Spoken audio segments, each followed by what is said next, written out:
Hello hello friends, എല്ലാവർക്കും ഇന്നത്തെ ഒരു പുതിയ വീഡിയോയിലേക്ക് സ്വാഗതം. ഫ്രണ്ട്സ്,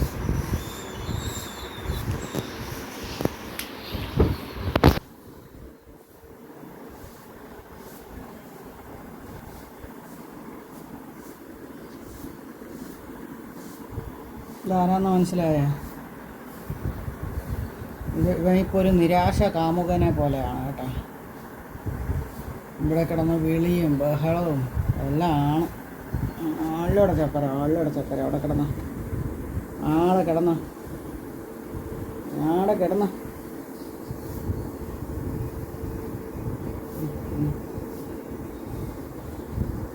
കിട രാവിലെ തുടങ്ങും അവൻ ബഹളം.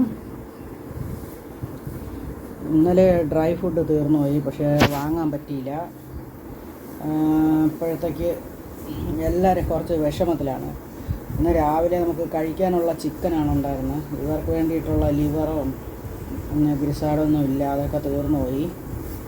അപ്പോൾ പിന്നെ ഇന്നലെ ചേട്ടനുണ്ടായിരുന്നു, പിന്നെ കുറേ ചിക്കൻ വാങ്ങിക്കൊണ്ടുവന്നു. കുറേ അല്ല, ഒരു കോഴി വെട്ടി വാങ്ങിക്കൊണ്ടുവന്നു. അപ്പം ഇന്ന് രാവിലെ ആയപ്പം ഒന്നും ഇല്ലാത്തതുകൊണ്ട് പിന്നെ ചിക്കനാണ് ബോയിൽ ചെയ്ത് വെച്ച് കൊടുത്തത്.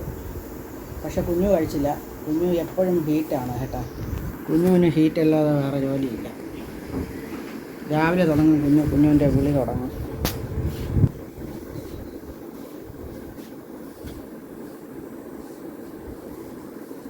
കുഞ്ഞു രാവിലെ തന്നെ കുറേ നേരം വിളിയൊക്കെ ഇട്ടു. ഇപ്പോൾ വന്ന് അങ്ങനെ എൻ്റെ അടുത്തത് കിടക്കുകയാണ്. ഇനി നമുക്ക് ജിഞ്ചർ കുട്ടൻ്റെ അടുത്തോട്ട് പോകണം. ആദ്യം നമ്മൾ മുയൽക്കുഞ്ഞിയെ തന്നെ എടുക്കാമെന്ന് വിചാരിച്ചു.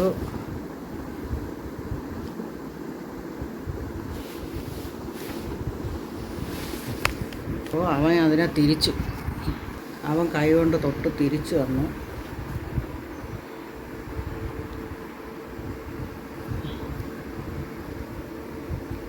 ശിശുവാണ് കേട്ടോ, ഇത്രയും വലുതായിട്ടും കുഞ്ഞാണ്. അപ്പോൾ ചിലപ്പോൾ മുയൽക്കുഞ്ഞി എന്ന് വിളിക്കും, കുഞ്ഞു എന്ന് വിളിക്കും, ഡുണ്ടുഫി എന്ന് വിളിക്കും. ഈ പേര് കേട്ടോ. ഇപ്പം ഈ പേര് ബിഗ് ബോസിൽ പിന്നെ എന്തോന്ന് ഒരു കഥ പറയണ ഒരു സീനുണ്ടല്ലോ. അപ്പോൾ അതിൽ പിന്നെ എന്തോന്ന് ഡുണ്ടുഫി കൊക്കയിൽ വീണ് കാമുകൻ മരിച്ചുപോയി. പിന്നെ അവൾ പൂ വിൽക്കാൻ വേണ്ടിയിട്ട് പോണതിൻ്റെയൊക്കെ ഒരു എന്നും പോയി ആ മലയുടെ മുകളിലാണ് അവിടെ മറ്റേ എന്തോന്ന് ത്രയംബകന് വേണ്ടിയിട്ട് മാല ചാർത്താൻ, പൂമാല ചാർത്താനൊക്കെ പോണതിൻ്റെ ഒരു കഥയുണ്ട് കേട്ടോ. അതിനു മുമ്പേ ഞാൻ ഇവന് ഡുണ്ടുഫി എന്ന് പേരിട്ട് കേട്ടോ. ഇവൻ കിടന്ന് തൊള്ള കീറി വിളിക്കുമ്പം എടാ ഡുണ്ടുഫി എന്ന് വിളിക്കും. കുഞ്ഞു മാത്രമല്ല, ഡുണ്ടുഫി എന്ന് വിളിക്കും, ചക്കര എന്ന് വിളിക്കും, ഡുണ്ടപ്പൻ എന്ന് വിളിക്കും. അവനെ എല്ലാം വിളിക്കും കേട്ടോ. അതെല്ലാം നമ്മളെ ഡുണ്ടുഫിയുടെ പേര് തന്നെയാണ്. അപ്പോൾ നമുക്ക് ലിയോമേര അടുത്ത് പോയിട്ട് നേരെ അവിടെ നിന്ന് നമുക്ക് പിന്നെ ജിഞ്ചർ കാറ്റ് എന്ത് ചെയ്യണം നോക്കാൻ പോകാം. കുറച്ച് ദിവസമായല്ലോ ജിഞ്ചർ കാറ്റിനെയൊക്കെ നേരെ കാണിച്ചിട്ട് വീഡിയോയിൽ. ലിയോമ്മ ഇവിടെ കിടക്കുകയാണ്. രാവിലെ ലിയോമ്മയ്ക്ക് ഡ്രൈ ഫുഡൊന്നുമില്ല. ഇന്നാൾ ഹോസ്പിറ്റലിൽ ജിഞ്ചറിനെ കൊണ്ടുപോകാൻ നേരത്തെ ഒരു പാത്രത്തിൽ കുഞ്ഞ് ഒരു പ്ലാസ്റ്റിക് ഇതിൽ ഡിബ്ബയിൽ കുറച്ച് ഡ്രൈ ഫുഡ് വെച്ചിരുന്നു. ജിഞ്ചർ ചിലപ്പം പിന്നെ ഇഞ്ചക്ഷൻ കാണിക്കണമെങ്കിൽ ജിഞ്ചറിന് കൊടുക്കാൻ വേണ്ടിയിട്ട്. അപ്പോൾ അതാണ് ലിയോപ്പിക്ക് കൊടുത്തത്. ഇത് കണ്ട, രാവിലെ പിന്നെ ചിക്കനെല്ലാം ബോയിൽ ചെയ്ത് കുഞ്ഞുവിന് കൊടുത്തതാണ്. കുഞ്ഞു ഹീറ്റായതുകൊണ്ട് ഞാൻ കഴിച്ചില്ല. പിന്നെ വേറെ ഒരു കാര്യം പറയാം. ഇവിടെ മുകളിൽ കൂടെ ഒരു സാറ് വന്നിട്ട് ഒരു സ്റ്റാൻഡൊക്കെ ചെയ്ത് തന്നെ കേട്ടോ. അപ്പോൾ ഇവിടെ ഇരുന്ന ഒരു ചെത്ത പിന്നെ സ്റ്റാൻഡ് 3-4 റാക്ക് പോലെ ഉള്ളത് അതിനടുത്ത് ദൂരെ കളഞ്ഞു. എന്നാലും പാത്രങ്ങൾക്കൊന്നും ഒരു കുറവില്ല കേട്ടോ. 10-25 വർഷം കൊണ്ട് ഇങ്ങനെ CRPയിൽ ചുറ്റണമല്ലേ. അപ്പം ഒക്കെ വാങ്ങിക്കുന്ന എൻ്റെ ഡബ്ബകൾ ഒന്നും കളയാൻ തോന്നുന്നില്ല കേട്ടോ. അതുകൊണ്ട് അങ്ങനെ എടുത്ത് വച്ചിരിക്കും. അതുമാത്രമല്ല, ഇതേ കിടക്കണം. ജിഞ്ചർ കൂട്ടാൻ രാവിലെ ചോറൊക്കെ കഴിച്ചു. ഇത് കണ്ട, ഈ കിടക്കണ ഇതാണ്. നമ്മളെ ഇവിടെ ഇരിക്കാം. സിലിണ്ടർ ഇവിടെ കിടപ്പുണ്ട്. അതിൻ്റെ പുറത്ത് രാവിലെ ജിഞ്ചറിനെ മണ്ണെല്ലാം മാറ്റി വെച്ച് കൊടുത്ത് ജിഞ്ചർ ഇവിടെ കിടക്കുകയാണ്.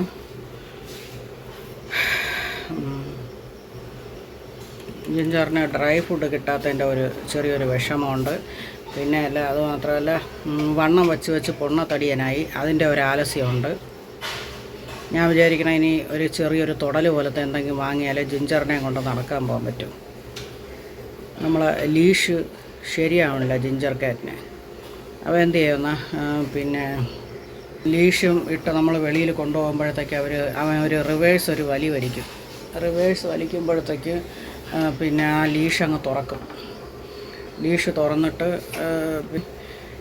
ഓടണമല്ല, ടെറസിൻ്റെ മുകളിൽ കൊണ്ടുപോകുമ്പോഴല്ല ഓടണം. ഇവിടെ ബാക്കി ഏതെങ്കിലും പൂച്ചകളൊക്കെ ഉണ്ടെങ്കിൽ അതിനെ അറ്റാക്ക് ചെയ്യാനും, മുറിക്കകത്തൊക്കെ ഉണ്ടല്ലോ അവൻ്റെ ഇഷ്ടത്തിന് കട്ടിൻ്റെ അടിയിലൊക്കെ കയറിയിട്ട് അവിടെയൊക്കെ മുള്ളിയൊക്കെ വയ്ക്കും. പിന്നെ നേരം കിട്ട നേരത്ത് പിന്നെ ആ ബാഗ് അങ്ങനെയുള്ള സാധനങ്ങളൊക്കെ എനിക്ക് കഴുകേണ്ടി വരും. ബെഡ്റൂമിനകത്ത് അവനെ കയറ്റാനേ പറ്റത്തില്ല. മറ്റവരെ ബാൽക്കണിയിൽ പൂട്ടിയിട്ടിട്ട് അവനെ ബെഡ്റൂമിൽ കയറ്റുമ്പോൾ ഇവൻ അവിടുത്തെ വല കുത്തിപ്പൊളിച്ച് അതിനകത്ത് ചാടാനാണ് നോക്കണം. അവരങ്ങ് ബാൽക്കണി കിടക്കണുണ്ടേ കുഞ്ഞുവിനെ ഒന്ന് അറ്റാക്ക് ചെയ്യാനുള്ള ഒരു മൂടുണ്ട്. പക്ഷേ ലിയോപ്പിയെ കാണുമ്പോൾ may may may may may may എന്ന് പറഞ്ഞും കൊണ്ട് ഒരു ശൃംഗാര സ്വരം പുറപ്പെടുവിക്കും. കുഴപ്പമൊന്നുമില്ല. കുഞ്ഞുവിൻ്റെ അടുത്ത് ശരിയാവില്ല. ഇവൻ്റെ കാര്യം ഇപ്പോഴും ഒരു പ്രശ്നം ഉണ്ടായി. പിന്നെ ഒരു ഏതോ ഒരു അമ്മു എന്ന് പറഞ്ഞുകൊണ്ട് ഒരു കൊച്ച് വിളിച്ചിരുന്നു. എങ്ങനെയാണ് എൻ്റെ ഹസ്ബൻഡിൻ്റെ നമ്പർ ആ കൊച്ചിന് കിട്ടിയതെന്ന് അറിയില്ല. ചേട്ടൻ ഇവിടെ രംഗറടി എന്ന് പറഞ്ഞ സ്ഥലത്ത് പോയിരുന്നപ്പം അവിടെ നിന്ന് പിന്നെ വരുന്ന എൻ്റെ തലേ ദിവസം പിന്നെ അടുത്ത് വിളിച്ചിട്ട് പറഞ്ഞു ഒരു അമ്മു എന്ന് പറഞ്ഞ ഒരു കൊച്ച് വിളിച്ചിരുന്ന പിന്നെ പൂച്ചയെ വേണമെന്ന് പറഞ്ഞിട്ട് വിളിച്ചതാണെന്ന് പറഞ്ഞു. അപ്പോൾ ഞാൻ പറഞ്ഞ ആ നമ്പർ എനിക്കിതാ എവിടെ നിന്ന് നമ്പർ നിങ്ങൾക്ക് കിട്ടി, ഒരിടത്തും പൂച്ചയെ കൊടുക്കാനെന്ന് പറഞ്ഞിട്ട് അഡോപ്ഷന് വേണ്ടി ഇട്ടപ്പോഴത്തേക്ക് നിങ്ങളെ നമ്പർ കൊടുത്തില്ലല്ലോ എന്ന് പറഞ്ഞു. അപ്പോൾ പറഞ്ഞു പിന്നെ എവിടെ നിന്ന് വന്നു? ഞാൻ പറഞ്ഞു ചിലപ്പോൾ മോൾ ഇന്നലെ ഇൻസ്റ്റാഗ്രാമിലിട്ടായിരുന്നു, അതിൽ നിന്നാണോ അറിയില്ല. മൊബൈലിൽ വെരിഫിക്കേഷൻ നമ്പറൊക്കെ വേറെ കൊടുക്കുമല്ലോ, അങ്ങനെ മോളെ ഇതിൽ ചെയ്യേണ്ട നമ്പർ കൊടുത്തോ ഇല്ലെന്ന് അറിയില്ല. എൻ്റെ കയ്യിലില്ല. എൻ്റെ കയ്യിലും ഈ മൊബൈലൊക്കെ വാങ്ങാൻ പോകുമ്പോൾ ചേട്ടൻ്റെ നമ്പരും കൂടെ കൊടുക്കും. എന്തൊക്കെ സിമ്മൊക്കെ എടുക്കുമ്പോൾ 1-2 നമ്പർ കൊടുക്കണമല്ലോ ആ സമയത്ത്, അല്ലാതെ ഇല്ല. എങ്ങനെ കിട്ടിയാണെന്ന് അറിയില്ല. ആ പെങ്കൊച്ച് വിളിച്ചതിന് ശേഷം പിന്നെ ഞാൻ പറഞ്ഞ് ചേട്ടൻ പറഞ്ഞ് ആ പൂച്ചയെ കൊടുക്കാമെന്ന് പറഞ്ഞു. ഞാൻ പറഞ്ഞ് പിന്നെ ഞങ്ങൾ പൊന്നുപോലെ നോക്കുന്ന പൂച്ചയാണ്. ഇവൻ പട്ടി കടിച്ച കാര്യം പറഞ്ഞില്ല, പിന്നെ ഇവന് പാർവോ വൈറസ് വന്ന കാര്യം പറഞ്ഞില്ല. എന്നിട്ട് അവൾ പറഞ്ഞു എല്ലാം എനിക്കറിയാം. ഞാൻ കേട്ട് എങ്ങനെ നിങ്ങളെ വീടിൻ്റെ സിറ്റുവേഷൻ. അപ്പോൾ പറഞ്ഞു കോമ്പൗണ്ട് വളർന്നില്ല, ഒരു ഇതുപോലെ താഴേന്ന് അടുത്തത് ഫസ്റ്റ് ഫ്ലോർ ഒരു ക്വാർട്ടേഴ്സാണ്, എനിക്ക് താമസിക്കുകയാണെന്ന് പറഞ്ഞു. അപ്പോഴത്തേക്ക് ഞാൻ പറഞ്ഞ് അവളെ വീട്ടിൽ ഹർഗോഷ് എന്നിട്ട് മുയലുണ്ടെന്ന് പറഞ്ഞു. അതിനെയൊക്കെ കടിക്കുമോ? ഞാൻ പറഞ്ഞു തീർച്ചയായിട്ടും കടിക്കും, പിന്നെ സൂക്ഷിച്ചില്ലെങ്കിൽ തീർച്ചയായിട്ടും കടിക്കും. അപ്പോൾ എനിക്കൊരു ഭയമായി കേട്ടാ. ഇവനൊരു വേലയുണ്ട്. നമ്മളിപ്പോൾ ഇവനെ പ്രത്യേകം ഒരു കൂട്ടിയിട്ടേക്കണമെങ്കിൽ കുഴപ്പമില്ല, എന്നാലും അവ ഇങ്ങനെ തടിച്ചിരിക്കുന്നതുകൊണ്ട് പെട്ടെന്ന് തന്നെ ഹാർട്ട് അറ്റാക്ക് വന്ന് ചാവും അടച്ചിടുമ്പോഴേ.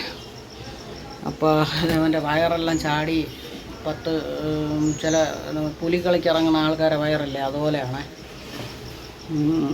6 കിലോ വെയിറ്റ് ഉണ്ട്, 6 കിലോ അടുപ്പിച്ചുണ്ട്. അപ്പോൾ ആലോചിച്ച് നോക്കണേ, ഇവൻ ഭയങ്കരമായിട്ട് ഭക്ഷണമൊക്കെ കഴിക്കുന്ന ഒരാളാണ്. അപ്പോൾ ഞാൻ വിചാരിച്ചു അവൾക്ക് 2-3 പൂച്ച വളർത്തിയിട്ടുണ്ടെന്ന് കേട്ടോ. എങ്ങനെ പൂച്ചയൊക്കെ നഷ്ടപ്പെട്ടു പോയി എന്ന് കേട്ടപ്പോഴത്തേക്കും അവന് ചത്തുപോയി. അവൾ ഇങ്ങനെ പറഞ്ഞു വശമില്ലാതെ എന്തോ ഫുഡ് കൊടുത്തെന്ന്. എന്നിട്ട് പറഞ്ഞാൽ അവർ ദിവസവും കാള ഇറച്ചി, ആട്ടിറച്ചി ഇതൊക്കെ കഴിക്കും, ഇറച്ചി കൂട്ടിയാണെങ്കിൽ പൂച്ചയ്ക്ക് സുഖമായിട്ട് ഭക്ഷണം കഴിക്കാമെന്ന് പറഞ്ഞു. എന്നിട്ട് പറഞ്ഞ് പച്ച ഇറച്ചി കൊടുത്തപ്പോൾ ആ പൂച്ച അങ്ങ് ചത്തുപോയി.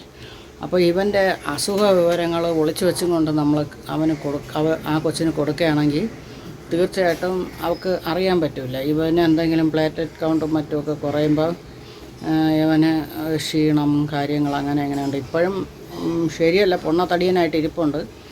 പിന്നെ അത്ര ഇതല്ല, മുഖമെല്ലാം ക്ഷീണിച്ച് ഒരുമാതിരിയൊക്കെ തന്നെ ഇരിക്കണം. അപ്പോൾ ഇവൻ്റെ മനഃശാസ്ത്രം എനിക്ക് മനസ്സിലായി. എവിടെയാടാ പോണേ? നീ എവിടെയാടാ പോണേ? ഇവൻ്റെ മനഃശാസ്ത്രം എനിക്ക് മനസ്സിലായി. അപ്പോൾ കൊണ്ടുപോകണം. മുടി കൊഴിച്ചിലുണ്ട് കേട്ടോ. ഇതെല്ലാം അന്തരീക്ഷത്തിൽ പറക്കണം കുടഞ്ഞപ്പോൾ. ഇത് ചാടണം, വെളിയിൽ പോകുമെന്നാണ് ആൾ വിചാരിക്കണേ. അപ്പോൾ അവൾക്ക് കൊടുത്തു വിട്ടാലേ ചിലപ്പം അറിയാൻ പറ്റില്ല. ഇവൻ്റെ കാറ്റ് അവിടെ ഏതെങ്കിലും കൂട്ടിനകത്ത് കിടന്ന് തീരും. അതുകൊണ്ട് ഞാൻ ചേട്ടൻ്റെ അടുത്ത് പറഞ്ഞു അവനെ അങ്ങനെയൊന്നും കൊടുക്കാൻ പറ്റില്ല. അവൻ ഒരു വയസ്സനാണ്. വയസ്സനെന്ന് പറഞ്ഞാൽ അങ്ങനെ തന്നെയാണ്. അവൻ്റെ അസുഖമൊക്കെ വന്നതുകൊണ്ട് അവൻ്റെ പ്രകൃതം അങ്ങനെയാണ്, വയസ്സച്ചാരെ പോലെയാണ്. വേണ്ട പൊണ്ണത്തടിയനൊക്കെ ആയി അവൻ്റെ രോമങ്ങളെല്ലാം കുറച്ച് ഇതായിട്ട് ഇങ്ങനെ നിൽക്കുകയാണ്. അവൻ്റെ സ്കിന്നിൻ്റെ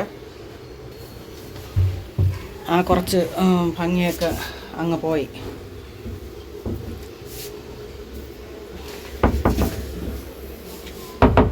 എൻ്റെ കാലിൻ്റെ അടുത്ത് വന്നിടന്ന് ചുറ്റണുണ്ട് കേട്ടോ. അപ്പോൾ ഞാൻ ഈ ഡോറ് അല്പം വിടുകയാണെങ്കിൽ അവ അകത്തോട്ട് ഓടിക്കളയും. മറ്റവന്മാരെ ഒന്നും അകത്തിട്ട് പൂട്ടിയില്ല. അതുകൊണ്ട് ഞാൻ ഇവിടെ കയറി ചാരി നിൽക്കുകയാണ്. ഇവ ഇവിടെ കിടന്ന് കോപ്രായമൊക്കെ കാണിക്കുന്നുണ്ട്. നിങ്ങൾക്ക് ഏകദേശം പിടി കിട്ടണമായിരിക്കും. അവൻ കാണാൻ സൗന്ദര്യമൊക്കെ വെച്ചപ്പോൾ നേരത്തെ മുഖ സൗന്ദര്യം എല്ലാം പോയി പൊണ്ണത്തടിയനായതുകൊണ്ട്. എൻ്റെ അവസ്ഥ തന്നെ കേട്ടോ. പൊണ്ണത്തടി വയ്ക്കുമ്പോഴത്തേക്ക് നമ്മൾ സൗന്ദര്യം കൂടും. ഞാനാണെങ്കിൽ ബോഡി വെയിറ്റ് എല്ലാം വച്ച് ഉള്ള ഭംഗിയെല്ലാം പോയി, എൻ്റെ കളറെല്ലാം പോയി കേട്ടോ. അതുപോലെയാണ് അവൻ്റെ കാര്യം. അപ്പോൾ ഞാൻ ചേട്ടൻ്റെ അടുത്ത് പറഞ്ഞു അങ്ങനെയൊന്നും കൊടുക്കാൻ പറ്റില്ല, നല്ല നമുക്ക് നോക്കും എന്ന് തൃപ്തിയുള്ളവർക്കേ കൊടുക്കാൻ പറ്റും, അല്ലെങ്കിൽ ഇവിടെ കിടന്ന് ചാവട്ടവേ. വല്ലയിടവും ചെന്ന് കിടന്ന് അവർ ഇനി ഇവൻ എന്ന് പറഞ്ഞാൽ കാട്ടുപൂച്ചയെ പോലെ തന്നെ പിന്നെ ചില സ്വഭാവങ്ങളൊക്കെ ഉണ്ട്. നമ്മൾ അവനെ എടുത്ത് വെച്ചിട്ട് തടവേ മറ്റൊക്കെ ചെയ്യുമെങ്കിൽ അവൻ പിന്നെ കയ്യിൽ വെച്ചിട്ട് കോരത്തരും. എനിക്ക് 2-3 പ്രാവശ്യം അങ്ങനെ കിട്ടി കോറൽ. അപ്പോൾ ആ പെണ്ണ് കൊണ്ടുപോയിട്ട് ഇവനെ പുന്നാരിക്കാനോ മറ്റേ കൊച്ചു പിള്ളേർക്കൊക്കെ ആകുമ്പോൾ പൂച്ചയെ സ്നേഹിക്കാനും പുന്നാരിക്കൊക്കെ ഭയങ്കര ഇഷ്ടം. അതിന് വേണ്ടിയിട്ടൊക്കെയാണ് അവർ കൊണ്ടുപോകണം. എടുത്ത് മടിയിൽ വെച്ച് അവൻ കടിക്കുമോ മറ്റേ മറിച്ചെന്ന് ചോദിക്കുകയാണേ. അപ്പോൾ ഞാൻ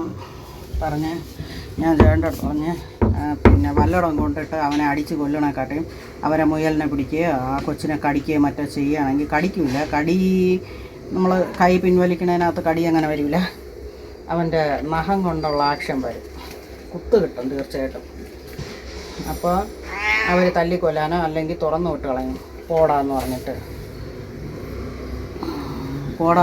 തുറന്നു വിട്ട് കളയും. അപ്പോൾ അവൻ പട്ടിയുടെ വായിലൊക്കെ അകപ്പെടാൻ സാധ്യതയുണ്ട് കേട്ടോ. പൊണ്ണതടിയൊക്കെ വെച്ചതുകൊണ്ടേ ഇവന് പിന്നെ ഓടി മരത്തിലൊക്കെ കയറി രക്ഷപ്പെടാനോ അല്ലെങ്കിൽ പുതിയൊരു സ്ഥലത്ത് കൊണ്ടുപോകുമ്പോഴത്തേക്ക് അവൻ അതിൻ്റെ സിറ്റുവേഷനൊക്കെ മനസ്സിലാക്കാൻ പറ്റില്ല. അതുകൊണ്ട്